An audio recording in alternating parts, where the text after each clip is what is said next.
Bismillahirrahmanirrahim. Assalamu alaikum guys. Let's start with today's lecture, which is one-way slab example. So let's say we have this example: design a cantilever projecting out from a room slab extending 1 meter and to be used as a balcony. Live load is given in that example, and live load is equals to 300 kg per meter square. A brick wall of 250 millimeter thickness, including plaster, of height 1 meter is provided at the end of cantilever. Concrete compressive strength 17.25 megapascal and yield strength is equals to 300 megapascal. Slab thickness of the room is 125 millimeter and slab bottom steel in the direction of cantilever is number 13 at the rate of 190 millimeter center to center. Remember that this is not the reinforcement of cantilever and this is not the thickness of the cantilever which we need to design. This is the thickness of the slab which is beyond that cantilever, and same is the case for the reinforcement. If I show you the sketch for that particular cantilever, so we have this cantilever and we have this room, right? So slab thickness for this room is basically 125 millimeter and this cantilever is basically projected out from that room. If we want to calculate now the effective span for that cantilever, it will be this 1 meter, which is 1000 millimeter, plus h by 2. So center of that support. So I assume that the slab thickness for that cantilever for time being, we will design that for time being it is basically h by 2 and h is same 125 which we have for that room. So total L will be 1000 plus 125, which is the slab thickness, by 2, and we will get effective span equals to 1063 millimeter. So H minimum is L by 12 for case of cantilever, which is 1063 divided by 12, that is equals to 89 millimeter. So we can assume H equals to 125 millimeter, which is basically same as the room thickness. So for cantilever, we will assume the same value which we have for the room beyond this, which is 125 millimeter. Now we will calculate D. D is the distance from here to the centroid of the reinforcement layer. This is a cantilever slab, therefore the main reinforcement will be at the top. So in this picture, this is the main reinforcement and this one is basically distribution steel. So D is 125, which is total H minus 20 millimeter. We are assuming that main reinforcement is of 20 millimeter and minus this thickness, we assuming that this one is 13 millimeter, so 13 by 2 is 7.5, we can assume 7. So this 20 is basically concrete cover and minus this reinforcement thickness, half of that. So total will be 125 minus 20. 20 is the concrete cover and that is clear concrete cover, and minus 7, that is basically half of the reinforcement which we provided. So D will be equals to 98 millimeter. Now we will calculate all the loads which is acting on the slab. First of all is self weight of slab. So thickness of slab 125 millimeter divided by 1000. We are converting millimeter into meter. Multiply with the density of reinforced concrete. Density of reinforced concrete is 2400 kg per meter cube. If we do some math, we will get 300 kg per meter square. Similarly, we assume that 75 millimeter brick ballast and this value we are assuming 75 millimeter. We can assume 100 millimeter, we can assume 50 millimeter even. So 75 divided by 1000, density of brick ballast is 1800. If we do math, we will get 135 kg per meter square. Similarly, we are assuming 60 millimeter floor finishes. In this example, we assume 60. You can assume 50 millimeter. You can also assume 75 millimeter. So 60 divided by 1000 in order to convert millimeter into meters, and density of floor finish we assume that 2300.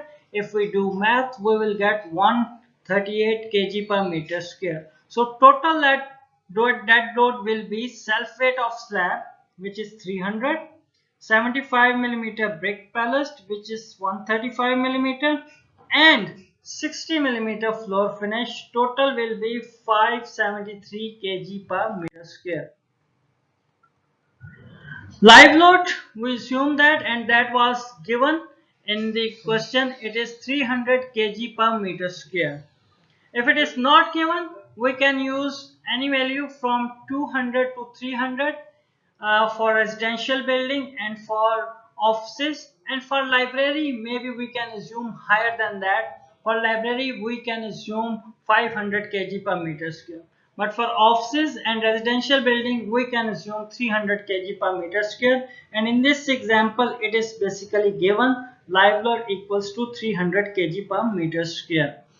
So 1.2 times dead load plus 1.6 times live load, that is total factored load. We multiply that with 9.81 in order to convert kg into kilonewton, and divided by 1000 in order to convert newtons into kilonewtons. So 9.8 we basically multiply in order to convert kg into newton, and divided by 1000 in order to convert newton into kilonewton. So total factored load in kilonewton per meter square is basically 11.46, and we are considering for unit strip.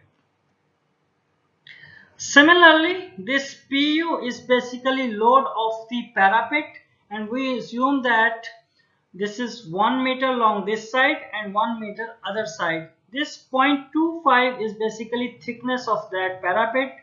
We multiply with 1930, that is basically density of that. Multiply with 9.8 divided by 1000 to convert kg into kilonewton. So it will be 5.65 kilonewton. I will show that in the form of a picture. So we can see that, so we have that cantilever slab. On that we have a UDL load which we have calculated, dead plus live load, and that is 11.46 kilonewton per meter, and that point load is basically the parapet load, which is 5.65. Now if we want to calculate moment at that point at the cantilever, it will be that parapet load multiplied by that effective span, and then for that cantilever UDL load it is omega L square by 2. So if we just plug that value, we will get moment equals to 12.48 kilonewton meter per meter width. So we have the moment. Either now we can use formula in order to calculate the rho, or on page number 683 we have tables in which we need mu over bd square, and from that we will actually get the required area of steel. So rho value we will get 0.0052. Either you can use the formula, or either you can use the table which is available in the book at page number 683. So now area of steel, AS is rho times B. B is 1000 millimeter for unit strip, and D is effective depth which we have calculated, that is 98 millimeters. So we will get 510 millimeter square per meter. Now if we see that cantilever, now this area of steel is coming from the slab of the room. Number 13 at the rate of 380 millimeter is already available from the slab of the room. As it is given in the question, slab bottom steel in the direction of cantilever is basically number 13 at the rate of 190 millimeter center to center. Half of the steel is basically going to stop at that spot from the room and half will be go straight into the cantilever. That's why instead of 190 sorry, we have 380 millimeter which is already available in the cantilever and it is coming from that room. So we have number 13 at the rate of 380 center to center coming from the room in the cantilever. If we calculated AS from here, it comes out to be 342 millimeters square. How we get that 342? AS is 129 is the area of one bar of number 13 bar. Multiply with the 1000 which is unit strip divided by spacing which is 380. So we will get around 340 or 342 millimeters square. So now the amount of steel actually required at the top, this is total amount of steel which we need to provide it, which is 510 millimeters square minus 340 millimeters square which is already available in this slab. So we will get 168 millimeters square. So we need to decide now spacing. Either we can use that formula. S is area of 1 bar. Here we are assuming number 10 bar. So number 10, area of number 10 bar is 71 millimeter square. Multiply by 1000 divided by total AS which is basically 168 millimeter square. So we will get spacing 422 millimeter, or we can use table 2 on page 21 for this spacing. So let's say we got number 10 at the rate of 400 millimeters center to center. We can assume number 10 at the rate of 380 millimeters center to center in order to be adopt the same spacing which is coming from the room. Now distribution steel, it is 0.002 times B times H. B is 1000 for unit strip and H, total H is 125 millimeter square per meter. So we can assume number 10 at the rate of 280 millimeter center to center for the room. Now let's draw the sketching. So this is the slab bottom steel. One bar is going to be cut at the spot and one bar is going at the cantilever. So dotted line is showing basically we have reinforcement at the top. So number 13 at the rate of 180 millimeter coming from the slab.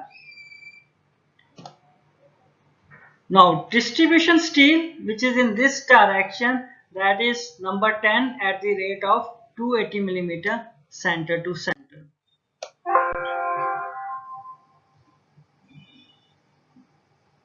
And thank you very much.